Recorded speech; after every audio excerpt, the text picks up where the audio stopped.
This is media ethics. While we were trying to set up our technology here.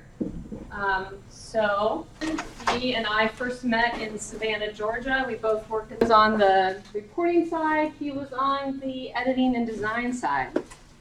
And then I guess you left, and then I stayed around a little bit longer than I expected.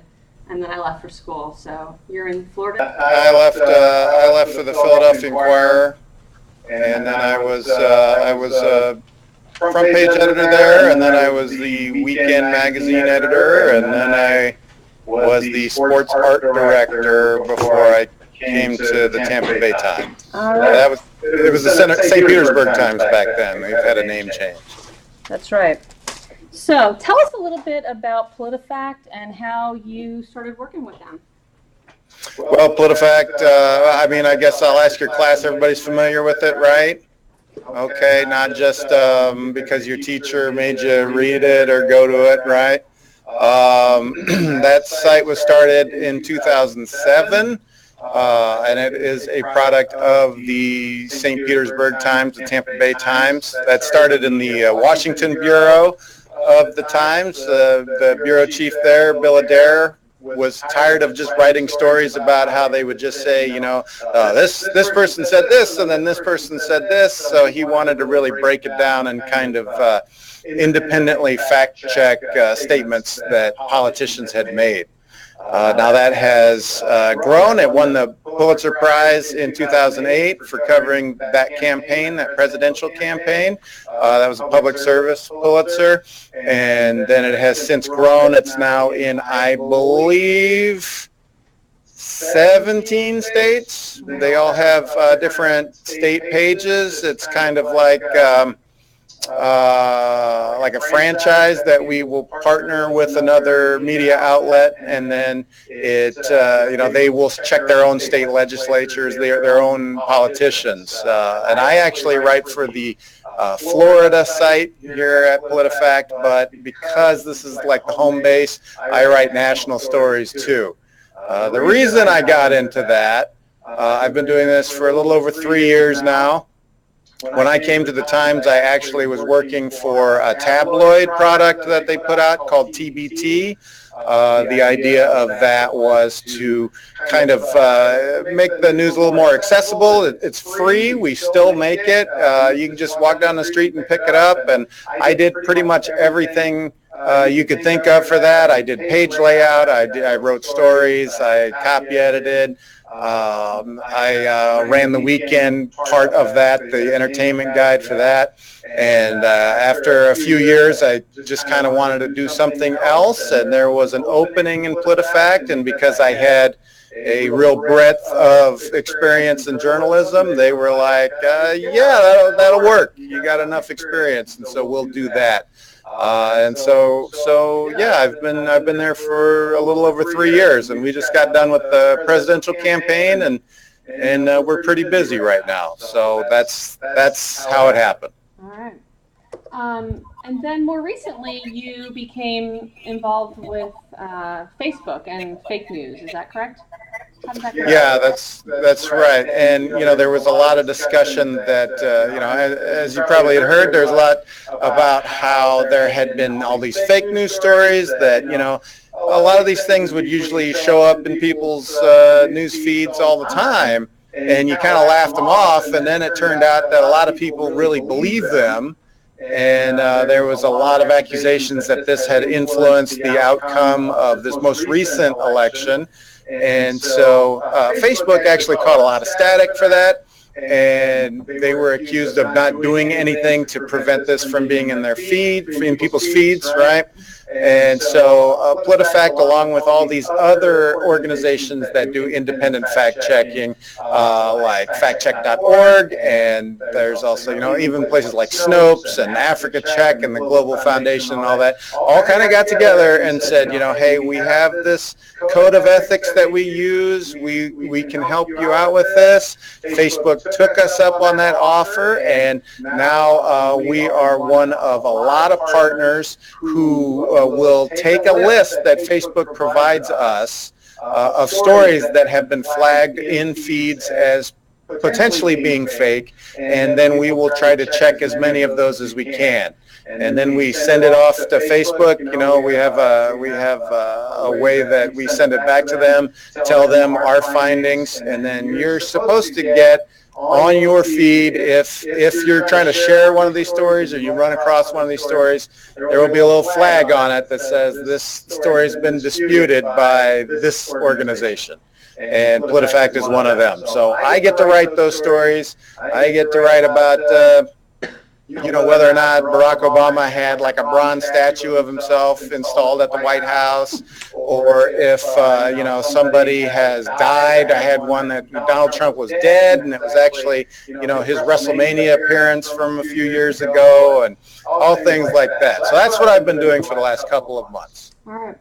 Now, when you hear of a fake story or something that's questionable, what's your approach to verification, and how do you tackle that? What do you do?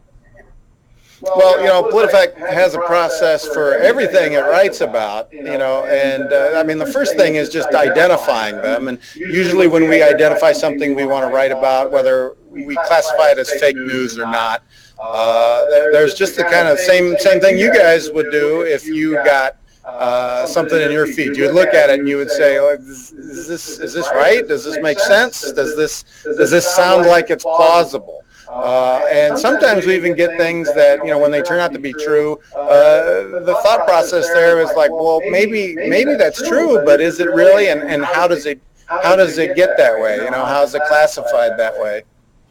And then we go through a process of we have several steps that we try to follow for every story, looking through media mentions, looking through whether or not someone else has reported on this, and then we try to go to principal sources every single time. So in the case of like a fake news story, we're going to that website that we're finding it and saying either how did you find it, or where were your sources on this. If they're writing about a specific person, like a real person, we will even go and try to contact the real person to see, is this possibly the case. But some of these fake news stories are so outlandish that you don't even have to go that far. Sometimes it's just a matter of clicking back a few sites, when they put those source lines on there, and learning that they got it from someplace that wants to be like The Onion, except for not being funny, right? So that's the process we use. And I would say again, the most important thing is to do our own reporting for that. And I would say a lot of websites that try to do similar things like this don't necessarily do all their own research for that, okay? And so politifact really prides itself on trying to be transparent about going through and finding the people who run the websites, talking to the people that are being written about. And that's really the key to how we check those things. I can ask questions till I'm blue in the face, but any questions from y'all? Any questions? Yes. So, is it more important for you to, fact check things purely to, be a good journalist, or to call out these media sites that are getting these news sources, as being fake? My speaker's not too loud, so I can't hear you too well. I don't know if I get the question. The question again is? Is it more important for you to fact check these news stories, to be a good journalist, or to call out the media sites that are getting them wrong? Well, right now, in the sense of fake news, what happens is that a lot of these websites are set up to get ad clicks. Like they write these outrageous things, so you go to those sites, and then you get all the weird advertisements with like half-naked people or like toenail fungus, like those gross ads, right? And all they really care about is having something sensational enough for you to go to those sites and then click on them. 9 out of 10 of these websites, okay? I think in this case, when we're talking specifically about the fake news portion of it, The really important thing here is to kind of identify what's really outlandish so they can kind of stamp that out of feeds and people don't go there anymore. If we're talking about the proliferation of fake news, when you get rid of the monetary incentive to do this, I think people will stop going to it. And the thing that really surprised a lot of people is that they weren't just clicking on the page, they were believing what they read. And that was the hard part there. And in the sense of politifact overall, the idea of writing these kinds of stories and these fact checks is just to make sure that like the electorate, that the constituency, you guys understand what's being discussed, because politicians, I know this is surprising, but politicians kind of have a way of wanting to spin everything they say to make themselves sound, put themselves in the best light, right? Fake news has got kind of a different motivation. And it's not necessarily to get you to vote for a specific candidate, although, the intelligence agencies tell us that's, not always the case. But really what we're looking at is kind of a cottage industry that is trying to fool you. And so politifact is part of this team that is trying to keep people from being fooled just in general. That's our mission there. Does that answer your question? Yeah, pretty much. Thank you. What are things that people can do to arm themselves against falling prey to these clickbait sites? Well, I mean, it's like the reason I got this job is because I think more than anything, a good journalist is curious, right? You need to want to understand things. Even if you believe them, you want to understand them for yourself. And everybody, kind of learns things differently or processes things a little differently than everybody else. And so when you're a journalist, you kind of want to understand that and then be able to explain it to other people. For me personally, just the idea of really wanting to be able to engage on a civic level is important. But when you're going through and then you're reading these stories, everybody has common sense, right? You have mechanisms in your head that have developed over generations of evolution that are like, this doesn't pass the smell test, right? So the first thing I think, if something sets off your own alarm bells, that's probably the first thing you should pay attention to when you're looking at stories like this or statements by anybody else. Confirmation bias is also another danger. You should be aware of your own confirmation bias, and that's when you just hear something that supports an argument that you like, therefore you think it's right. And then, on a technical level, you have to look at the sourcing on some of these things. If you look at, you guys are way more technically literate than the 90% of the population that is older than you, right? You already understand that if you're looking at, say, a web address that says abcnews.com.co, that's not the same as abcnews.com, right? Or if you're looking at one of these things that looks like somebody, just made a Tumblr blog and called it a news site, then something's wrong there. And I'm here to tell you, if comments are any indication, there's a good chunk of the population that does not understand that. So, you can start with that. We got a question real quick. I'm curious as to what has been the most outlandish story that you've covered over the last several months. Oh, that's a good question. I might have to look it up here. I know there have been several. I just got one that said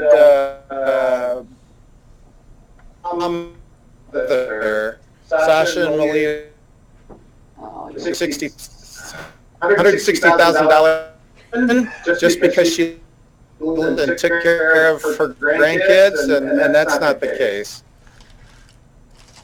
Looking through here right now. Oh. All Our screen is frozen. I've interesting.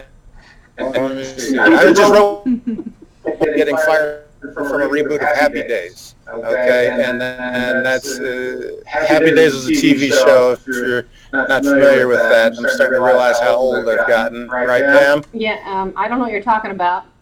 Yeah.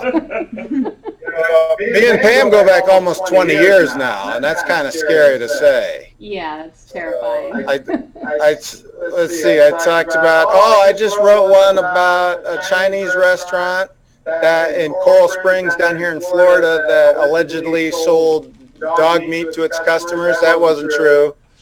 There wasn't a Chinese restaurant within 5 miles of the address they gave. We just had Vicks Vapor Rub killed a kid in Mexico. That wasn't true.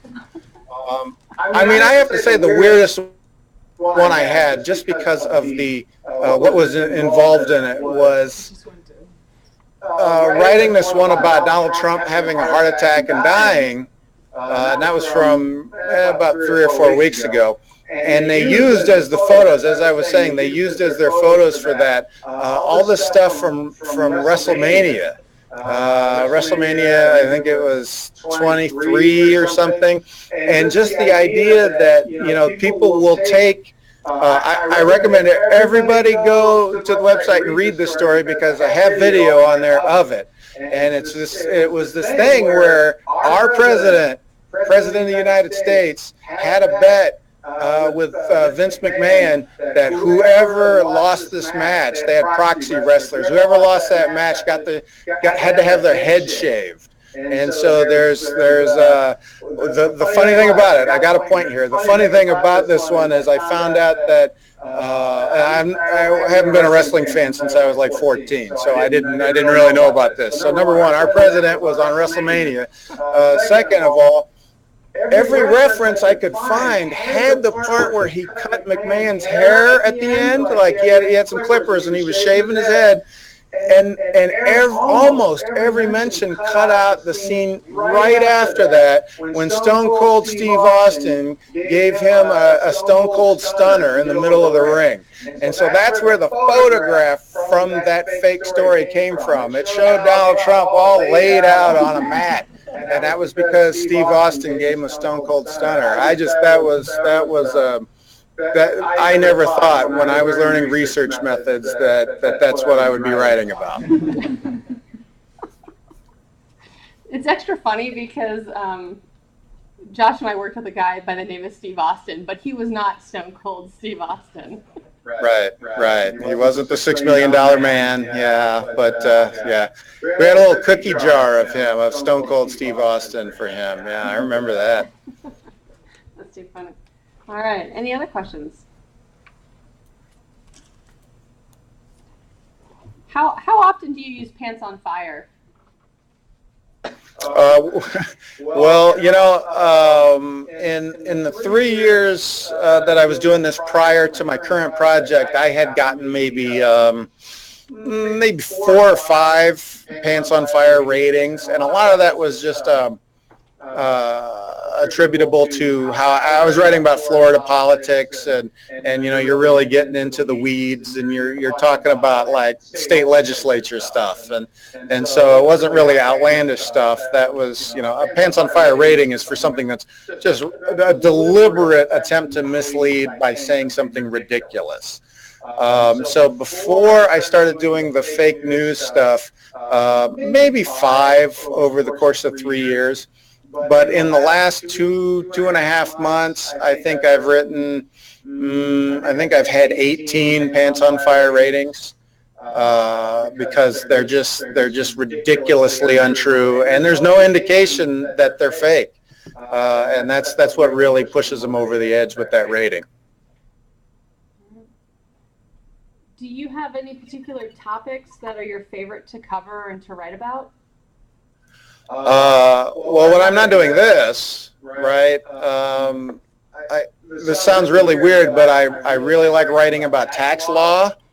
I think it's it also makes me sound pretty old to say something like that. But it's like if you want to understand how your government works, understanding how the tax laws in your state function really goes a long way to understanding how civics work and how things happen, and to be a little combative about it, what your government does to you. You'll really get a sense of how the people who get elected work in whatever for you guys it's Harrisburg, here it's Tallahassee, when the people up in the Capitol, how they're working. I also really like education checks, and I like things about healthcare. So it's been a bonanza the last few years for subjects like that. So I've gotten kind of lucky on that case. It sounds really boring, and frankly, they're kind of boring to read because you're getting really into the nitty-gritty details of policy, and so you kind of have to be a nerd that way to dig that. But that's my answer, and I'm sticking to it. Very good. I always called the taxes, when I covered county government, like the broccoli beat. Nobody wants to eat their broccoli, but sometimes you just need it. Well, and I'll tell you, the broccoli beat, it's like, again, those are a few papers I've worked at have called those the DBI stories, the dull but important stories.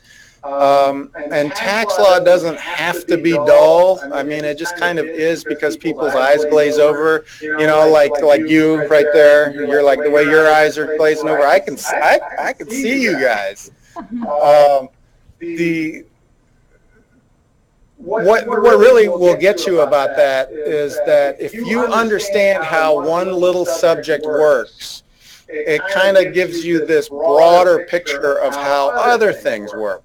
Okay, your local government wants to increase the property tax millage rate by, 0.25%, right? Well, who cares? But that is going to affect, what your state government, what your city, whatever, if you're living in a bureau, if you have county taxes where you live.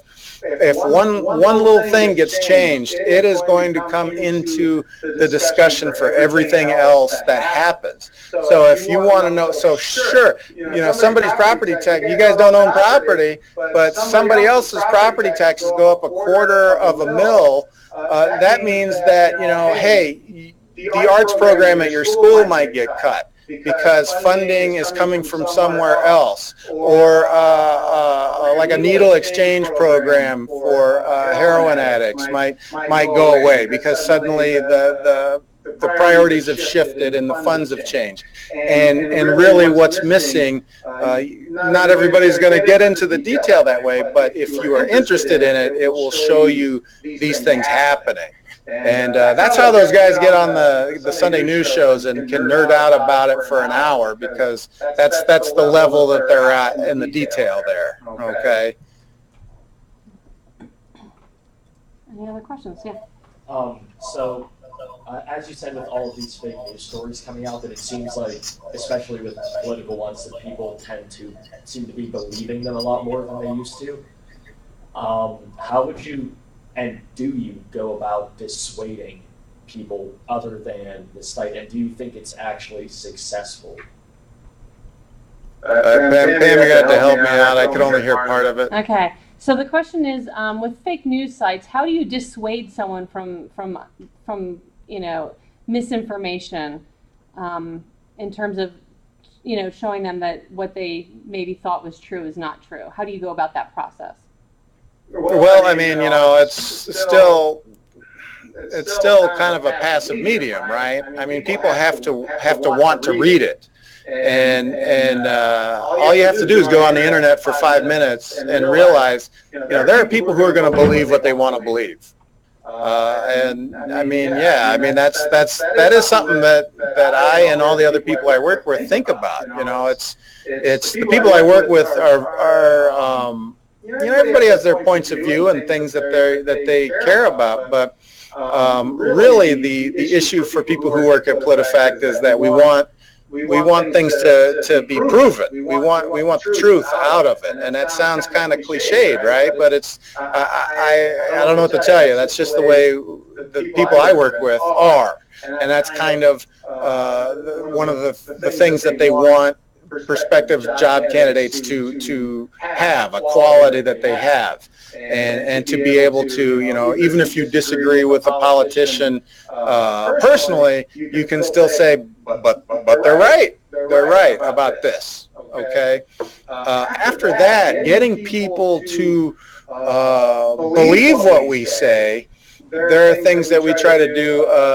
PolitiFact is one of the few fact-checking sites that lists everything off to one side. Like if you go to our site, you can see everything on the right-hand side. Every single source we have is there. Every story we read, every report we consult, every interview we have is listed on the side there. So if, we're basically saying, don't take our word for it. We will write a story. We will list that, convince you. Ratings are, it's a gimmick. It's of what, you as a reader point, you're willing to be a signal.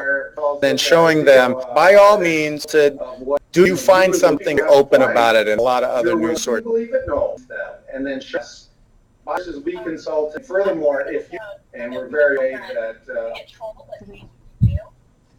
Oh yeah. I mean, anybody, anybody with a Twitter account gets that. But yeah, I've gotten, they're just people who. I mean, if someone writes an email and says, "I don't agree with your conclusion," okay, that's a reasonable person. You can talk about it. But we get people who will just write and say, I mean.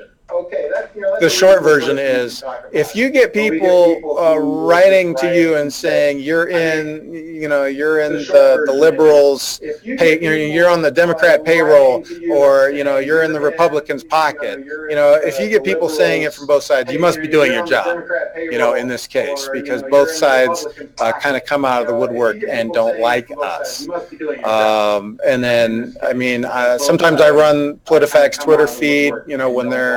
When there will be like a news conference or something, we will be running stuff live, and you can follow along, kind of, with our own second screen experience, right? And the comments that come flying into my notifications when I'm doing that are proof that there's not always civil discourse going on there. So yeah, it's definitely an issue. Yes. Proof that there's not always civil discourse going on there. So yeah, it's definitely an issue. Yes. Any other questions? In the back.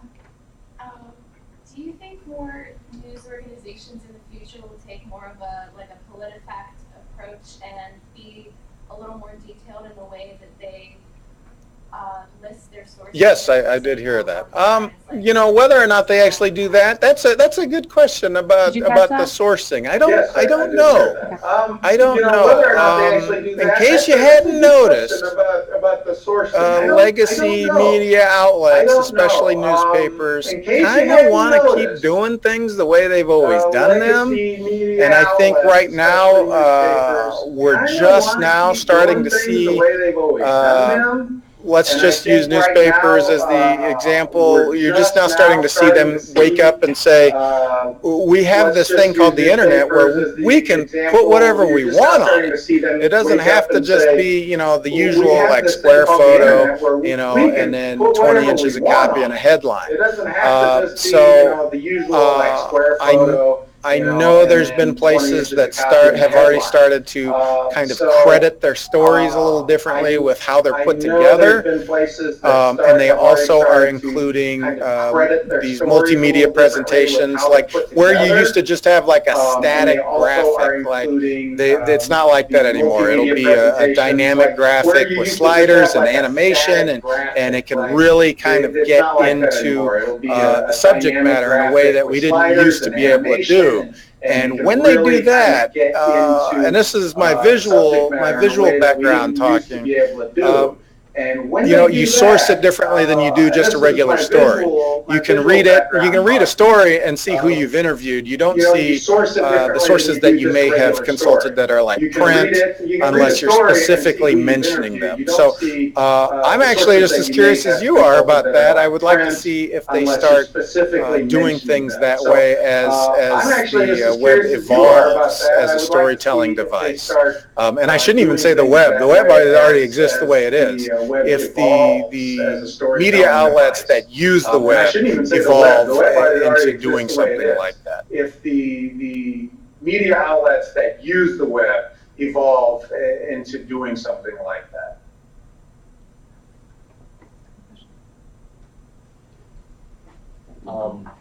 So the proliferation of fake news definitely kind of has you guys beaten with how visible I think it is. I mean, when you go on Facebook, it's not a bunch of fact-checking articles, it's a bunch of fake news.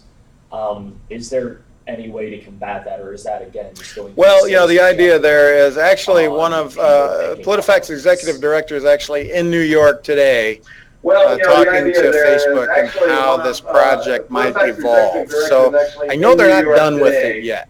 They just released that thing to keep these kinds of stories out of trending topics. I know they're not done with it yet. And, you know, the original tool was that when you shared it, like you know, like I said, like a little flag would come up and say, this has been disputed by independent fact checkers. And then it would say, click here, you know, to find out. And have any of you guys seen that on anything? You know, you have to share specific stories that have been disputed that way in order to see it. So, you know, if you're not sharing that stuff, you're not going to see it. So I'd like to attribute it to that. So good job. But you know, if you're not sharing that stuff, you're not going to see what it. happens I'd like from here on? I know Facebook is working on that, and perhaps.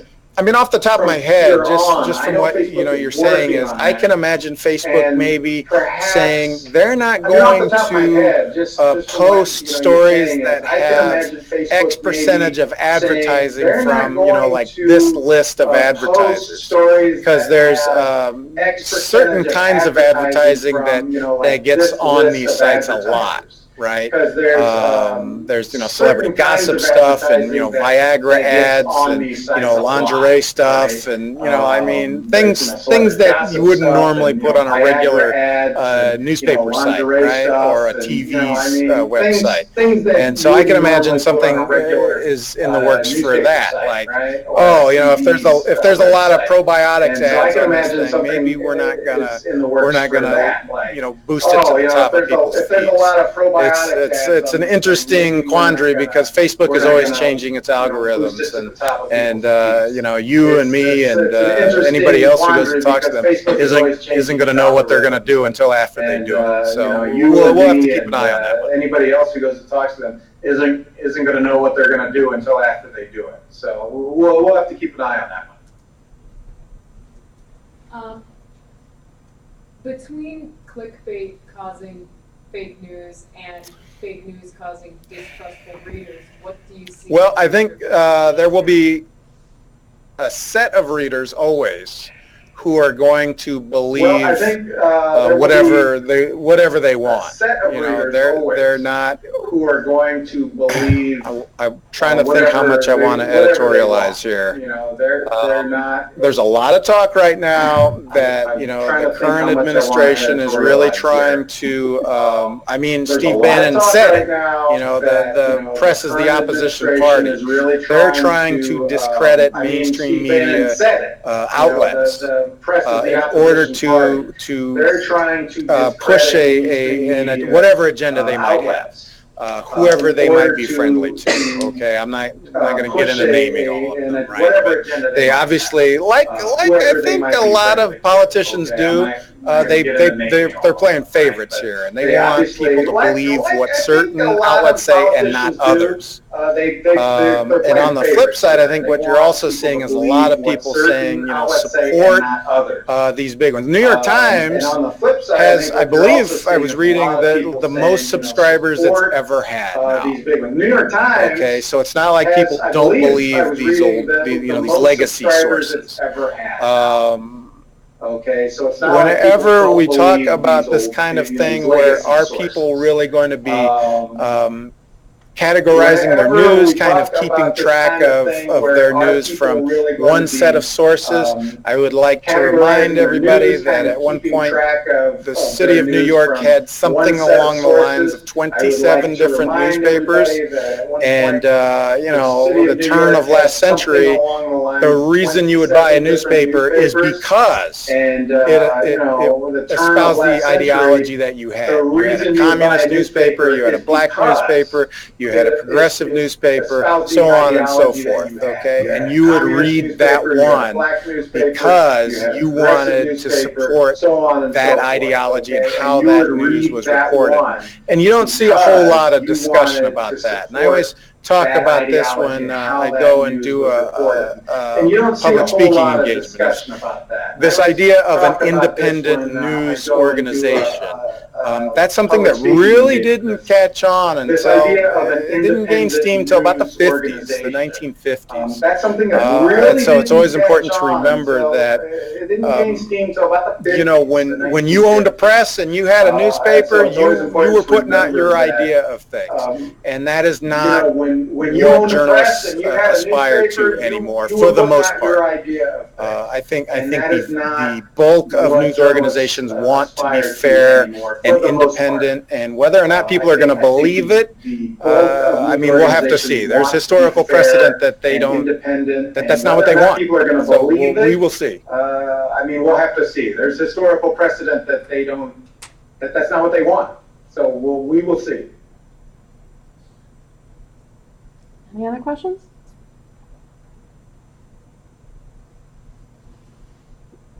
No?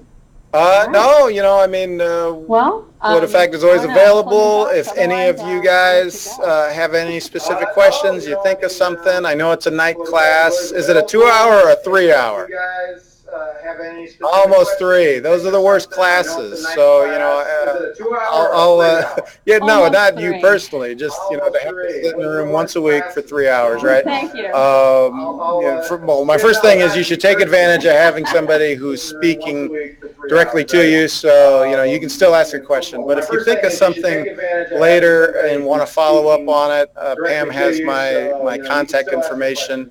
And politifact is, you know, we want to be as transparent as possible, so we'll answer whatever you got. Contact information. And politifact is, you know, we want to be as transparent as Okay, possible. guys, have So we'll fun. answer whatever you got. All right. Thank you so much. I appreciate it. Thanks. Thank you. Okay, guys, have fun.